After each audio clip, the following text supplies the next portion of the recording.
This Minecraft SMP allows you to become a hitman. Basically, ever so often, a random player is chosen as a target, and when you kill them, you can get really OP loot. And on top of that, you only have 5 lives, and when you die as a target, you lose one of those lives.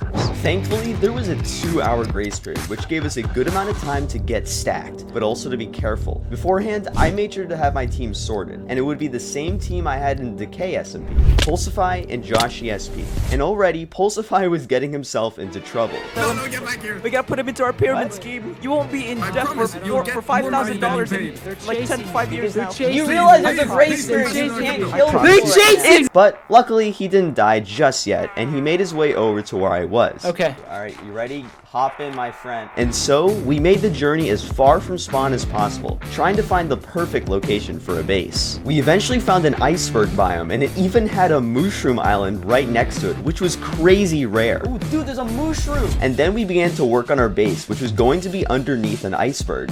But then, this happened. Oh.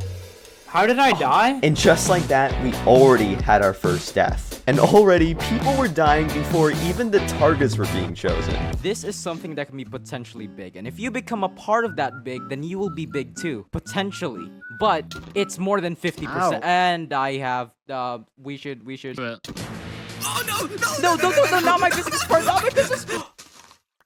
We can talk this out. These NFTs are amazing. But then, the grace period finally ended, and the first target of the server was chosen. And it was... Like, bro, do you have any...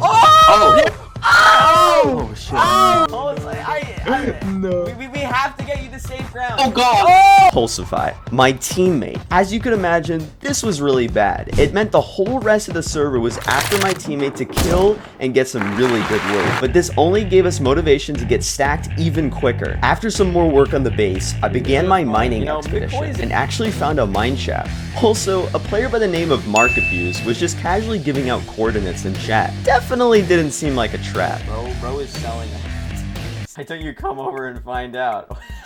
A lifetime. What are these winky faces, dude? What They the are freak? weird. Everything was going smoothly until I almost died. The amount of mobs in this cave I was in was insane. Hard mode Minecraft is no joke.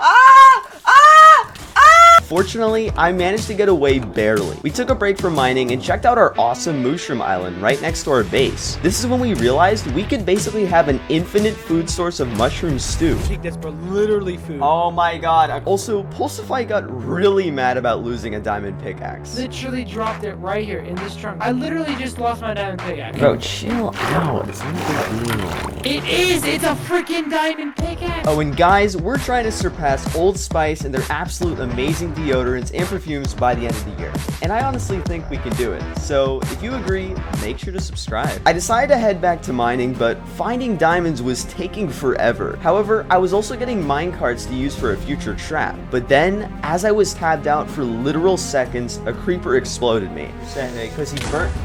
Are you serious? Luckily enough, I made it back to where I died and got my stuff back. Let me just quickly say, I was spending hours and hours of mining, only ending up with about 7 diamonds. Could my luck get any worse? Well, as I was coming up to the surface, my teammate died as a target. Ow! But when he went to go get his stuff, he realized he got a netherite ingot and a half stack of diamonds from the OP loot drop. Tyrant, look at me. Yeah? Meaning, we could technically kill ourselves to get free OP gear, but this would waste a life, so we decided against this strategy. At this point, there was now 2 targets chosen, as well as a few offline. But I forgot to tell you one important factor. The targets reset every midnight, meaning that you only have a short amount of time to kill and find the target in order to get some really good loot. This made hunting a lot more difficult, as you could imagine. However, I went back to mining and spent a lot of time looking for diamonds to get geared up. After getting enough diamonds to at least make a pickaxe, I headed to the nether for the very first time. I explored a bit and stocked up on some gold to make some gapples and golden carrots for the future.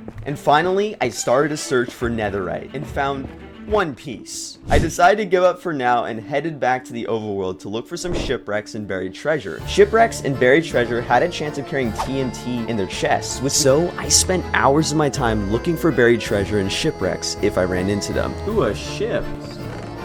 Right over here. Finally. Sheesh. Yo! I found lots of valuable materials such as diamonds, hearts of the sea, and some potions. And I did end up finding some TNT as well. TNT. TNT. And using these materials, you'll see how we constructed a deadly trap using only a few snow blocks in conjunction with dripstone. The end result was actually very surprising.